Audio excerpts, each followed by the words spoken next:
Udah sampein artikel, susah-susah buat, apalagi nunggu lama, ujung-ujungnya kok ditolak. Bukan karena metodologi lagi, apalagi bukan karena novelty. Ternyata perkaranya tuh citasinya berantakan. Pasti bedah udah makin parah lagi. Format salah, referensi nggak konsisten, atau bahkan nomor halaman tuh hilang.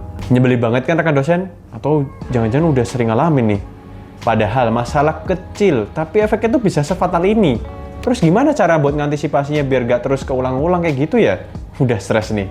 Oke, menarik nih. Tapi sebelum lanjut, seperti biasanya buat rekan dosen yang baru banget nonton video ini dan belum support channel ini, bisa banget untuk support dengan cukup klik tombol subscribe biar nggak ketinggalan sharing informasi menarik lainnya. Terus kita lanjut ke pondasinya dulu. Jenis-jenis citasi dan format yang digunakan di publikasi ilmiah. Sebelum masuk ke teknisnya, kita mulai lagi dari awal dulu buat mengingat lagi pondasinya, yaitu memahami jenis citasi dan peran penting dalam dunia publikasi ilmiah. Rekan dosen, fun fact banget nih, kalau citasinya itu buat menyelamatkan, itu juga bisa menjatuhkan kita, kayak pisau bermata dua. Kok bisa ya? Jadi, citasi itu bukan cuma sekedar formalitas, ini adalah fondasi dari kredibilitas ilmiah ketika dosen mengutip penelitian sebelumnya. Itu juga bukan cuma menunjukkan bahwa ia membaca literatur, tapi juga menegaskan bahwa argumen punya basis ilmiah yang kuat. Citasi menunjukkan siapa yang rekan dosen dengar, apa yang rekan dosen pahami, dan di mana posisi rekan dosen itu dalam peta riset terbaru. Dalam publikasi ilmiah, ada beberapa bentuk citasi yang wajib dipahami. Citasi langsung, menyalin kalimat sumber apa adanya, wajib pakai tanda kutip dan nomor halaman.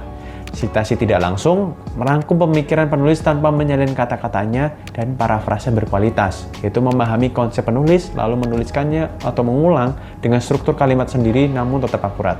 Formatnya sendiri juga macam-macam ya rekan dosen, mulai dari apa yang populer di sosial humaniora, MLA yang banyak digunakan di sastra, Chicago yang fleksibel antara footnote dan author date, dan IEEE yang sangat teknis untuk bidang teknik dan sains komputer. Nah, memilih format juga nggak bisa sembarangan nih rekan dosen. Setiap jurnal itu punya panduan yang harus diikuti. Selain validitas riset, citasi yang tepat juga punya dampak praktisnya. Mulai dari dinilai dalam KUM, berpengaruh di kinerja dosen, penentu kelayakan artikel saat proses review. Dengan kata lain, citasi itu bukan cuma tentang rapinya aja, tapi juga reputasi.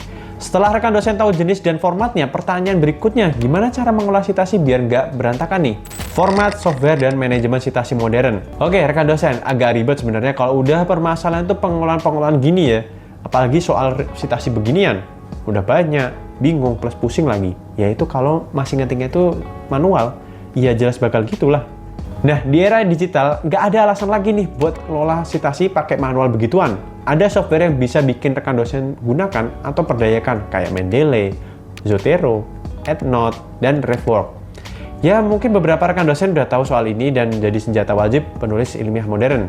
Di sisi lain, penggunaan software ini bisa ngebantu kita buat menyimpan ribuan referensi dalam database yang rapi, mengambil metadata otomatis dari jurnal, menyisipkan citasi ke MS Word atau Google Doc lewat sekali klik, ngubah format citasi misal dari apa ke Chicago cuma sekali klik juga. Bayangin aja kalau nulis artikel 20 halaman nih, penuh referensi tanpa software beginian, ya apa nggak mumet tuh ya? Lama juga, banyak yang salah. Kan kalau begini lebih efisien sama akurat. Di sisi lain, perlu kita tahu nih kalau manajemen citasi itu juga punya dua aspek penting. Organisasi database referensi, ngebuat folder, disertasi, artikel 2025, literatur review, draft conference, dan seterusnya. Semakin rapi database, semakin cepat juga Anda menemukan sumber. Integrasi dengan Word atau Docs.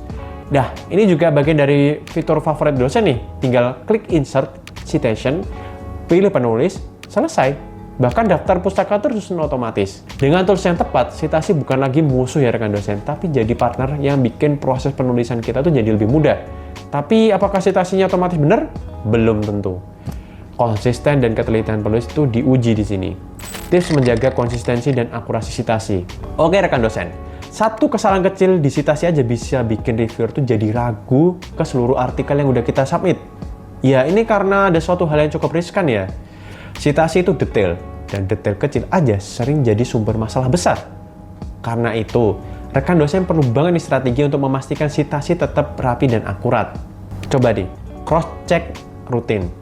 Pertama, jangan tunggu sampai artikel selesai baru ngecek daftar pustaka. Setiap nambahin referensi, pastikan tahun, volume, isu, dan doi udah bener. Etika sitasi.